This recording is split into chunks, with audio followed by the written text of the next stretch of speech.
Welcome back to my channel mom life with study.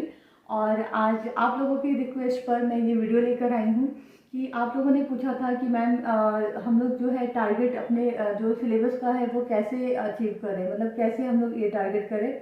तो अगर आप लोग कहीं पर भी ऑनलाइन क्लासेस नहीं ले रहे हैं या फिर ले भी रहे हैं तो सेल्फ स्टडी बहुत ज़रूरी है किसी भी एग्ज़ाम को क्रैक करने के लिए। तो उसके लिए जो सेल्फ स्टडी के लिए आज से जो है मैं ये वीडियो लेकर आऊँगी वीकली, एक सप्ताह का, मतलब हर संडे के आसपास, संडे या मंडे जैसे भी मुझे टाइम मिलेगा मैं एक वीडियो अपलोड कर दूँगी जिसमें आप लोगों को मतलब एक वीक का जो है आपको पूरा एक टारगेट मिलेगा कि आपको एक सप्ताह के अंदर अंदर जो है क्या क्या पढ़ लेना है। आपको आपका माइंड सेट होना चाहिए कि हमें ये चीज़ें जो है ये पढ़ लेनी है, और ये जो चीज़ें हैं ये आज से हम शुरू करके जब तक हमारा एग्ज़ाम ख़त्म नहीं हो जाता हम ये सारी चीज़ों को उसमें क्या करेंगे, मिलाएंगे साथ साथ में। जैसे जैसे एग्ज़ाम नज़दीक आएगा हमारी जो फ्रिक्वेंसी है वो तेज़ होती जाएगी। सारी चीज़ें मैं आप लोगों के यहाँ पर मैं आपको टारगेट करने के लिए दूंगी कि हमें करंट में क्या पढ़ के जाना है, मतलब एग्ज़ाम तक कौन से चैप्टर को कितना कवर कर लेना है, कैसे पढ़ना है, हर चीज़, हर एक चीज़, जनरल पेपर से लेकर और सब्जेक्ट में यहाँ पर अभी आप लोगों के साथ साइंस का ही डिस्कस करूँगी क्योंकि मैं खुद साइंस से प्रिपरेशन किया है, तो मुझे मैं खुद भी काफ़ी कंफर्टेबल हूँ साइंस को लेकर। और अगर किसी और सब्जेक्ट का भी अगर आप लोग कहेंगे तो आप लोग वीडियो जो है उसको अपडेट मतलब कमेंट करके ज़रूर बताइएगा, ठीक है।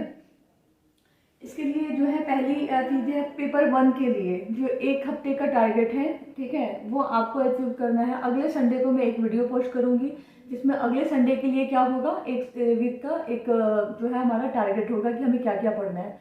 तो इसके लिए मैं भारतीय राष्ट्रीय आंदोलन जो बहुत ही इम्पोर्टेंट टॉपिक है पेपर 1 के लिए, ठीक है, तो उसके लिए आपके लिए आप किसी भी बुक से पढ़ रहे हो, ठीक है, लेकिन मैं अगर आप मेरा सजेशन मांगना चाहते हैं तो मैं ये बुक जो है घटना चक्र, ये आप लोगों को कहूँगी कि ये बुक अपने पास खरीद लीजिए। ये आपको किसी भी कंपटीशन के लिए बहुत हेल्पफुल बुक है, तो ये बुक ले लीजिए। ये बुक नहीं भी है तो आप किसी भी कोई सी भी आपके पास जो भी अवेलेबल बुक्स है उससे आप जो है भारतीय राष्ट्रीय आंदोलन, ठीक है, इसमें आप यूरोपीय कंपनियों का आगमन पढ़ेंगे। यूरोपीय कंपनी का आगमन जो है आपको इसमें पढ़ना है, ठीक है। ये है आपका भारतीय राष्ट्रीय आंदोलन से पहला टॉपिक। फिर दूसरा जो है आपको मैथ के लिए अगर आप मेरे से बुक सजेस्ट करना चाहते हैं तो मैं हमेशा आप लोगों को RS अग्रवाल ही बोलूँगी कि अगर आपकी मैथ वीक है तो आप प्लीज़ एक बार RS अग्रवाल को ज़रूर बना जाए, बिल्कुल आपको अपने मैथ के सेक्शन में इम्प्रूवमेंट दिखाई देगा। तो इसके लिए मैथ में आप लोग जो है एक हफ्ते के अंदर जो है आप परसेंटेज जो है ये चैप्टर लगा लीजिएगा RS अग्रवाल से। अगर RS अग्रवाल नहीं है तो आपके पास कोई भी मैथ की बुक हो उससे आप लोग जो है परसेंटेज चैप्टर जरूर लगा लीजिएगा, ठीक।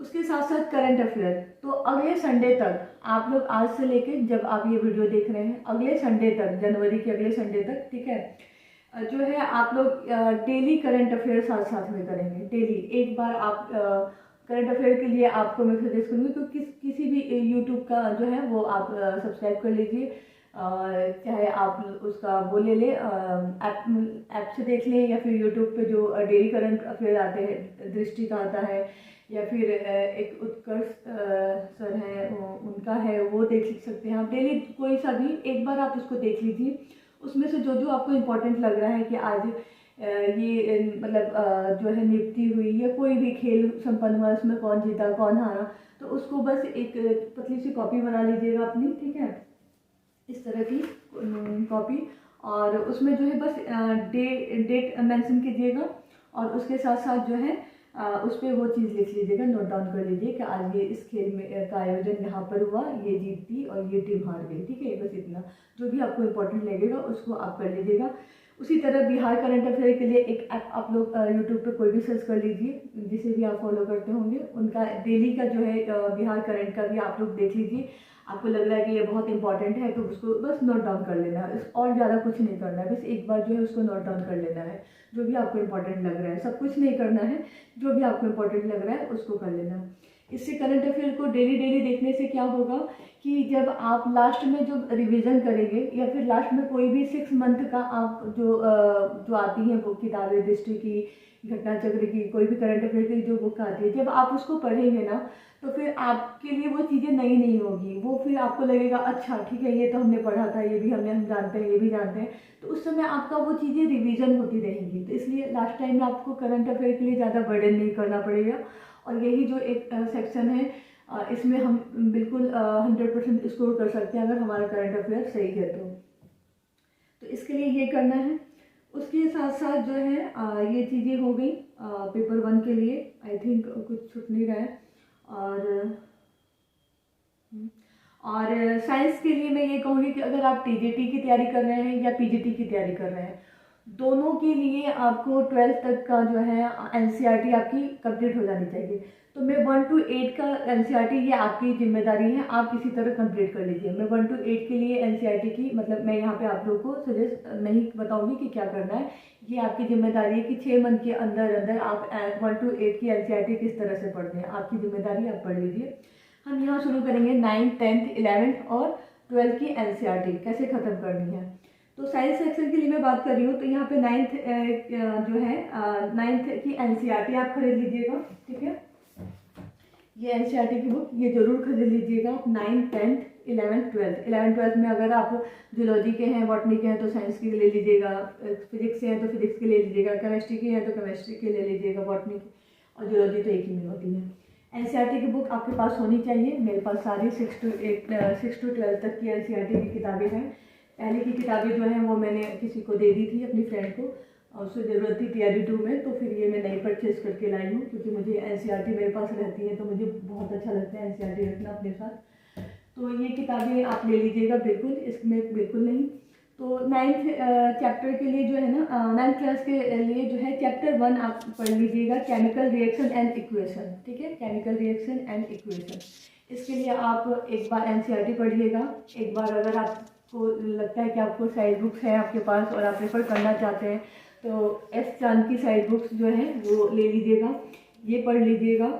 उसके साथ साथ कोई यूट्यूब पे अगर कोई अच्छा चैप्टर वाइज पढ़ा रहा है तो एक बार यूट्यूब पे आप जो है देख लीजिएगा उस चैप्टर को, ठीक है। उसके साथ साथ आप 10th की फिर पहला चैप्टर पढ़िएगा।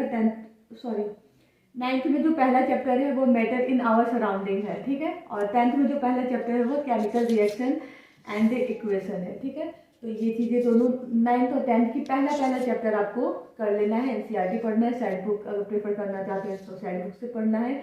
और साथ ही साथ कोई यूट्यूब पे जो भी चैप्टर वाइज जो है वो आप फिजिक्स वाला या कोई भी किसी का भी मतलब आप एक बार जरूर उसको जो है मैराथन जो है फर्स्ट चैप्टर मैराथन ऐसे करके आएगा वो उसको आप 1 घंटे का 1.5 घंटे का होगा उसको देख लीजिएगा।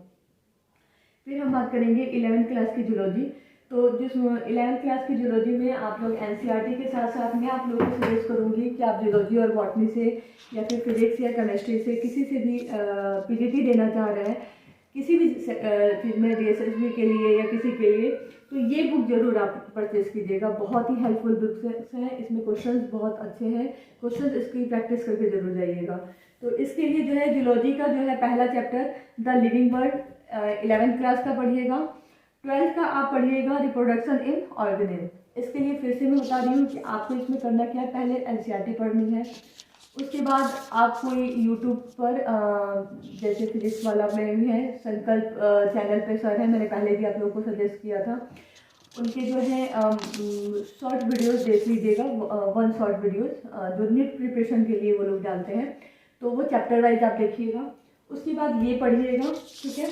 ये पढ़ने के बाद इसमें जो पहले चैप्टर के पीछे क्वेश्चन दिए हुए हैं उसको आप जरूर पूरा कंप्लीट कर लीजिएगा। तो ये मैं अभी बता रही हूँ कि अगर आप टीजीटी साइंस या पीजीटी बॉटनी जूलॉजी अगर आप केमिस्ट्री फिजिक्स हैं तो आप पहला चैप्टर आप लोग उसमें रख लीजिएगा।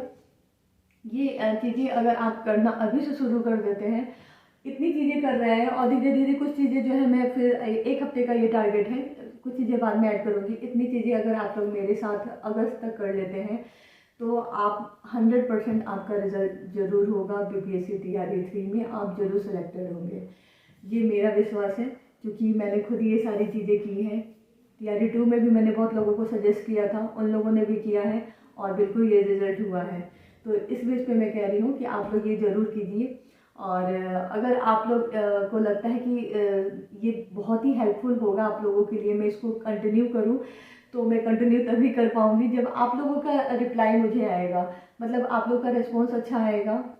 तो मतलब मुझे मोटिवेशन मिलेगा कि हाँ ये चीज़ें आप लोगों के लिए फ़ायदेमंद है, तो ये चीज़ें जो है हम हर हफ्ते कंटिन्यू करेंगे, ठीक है। और आप इसको हर हफ्ते किसी भी तरीके से, कहीं भी आप जॉब में हो, वर्किंग हो, हाउसवाइफ हो, कुछ भी हो, आप इसको ज़रूर कंप्लीट करेंगे, पूरा करेंगे अगले संडे तक। फिर अगले संडे को एक नया टारगेट दे दूँगी। और मैं कोशिश करूँगी, क्योंकि मैं अभी इस पर अभी सीख ही रही हूँ, कि अगर मुझसे हो सकेगा तो मैं इनमें से जो इम्पोर्टेंट जो टॉपिक्स हैं वो भी आप लोगों को लिख कर दे दूँगी, या फिर कुछ उसमें से इम्पोर्टेंट क्वेश्चंस होंगे तो एक टेस्ट के रूप में मैं एक जगह कलेक्ट करके लिख कर रख लूँगी, और फिर उसको मैं जल्दी जल्दी आप लोगों को दिखा दूँगी, और आप लोग चेक कर लीजिएगा कि हाँ हमको ये आ रहा है कि नहीं आ रहा है, ये चीज़ें हमने पढ़ी कि नहीं पढ़ी, जो मुझे लगेगा कि इम्पॉर्टेंट है वो इतना मैं कर लूँगी। और अगर आप कुछ और हेल्प चाहते हैं तो प्लीज़ कमेंट करके ज़रूर बताइएगा।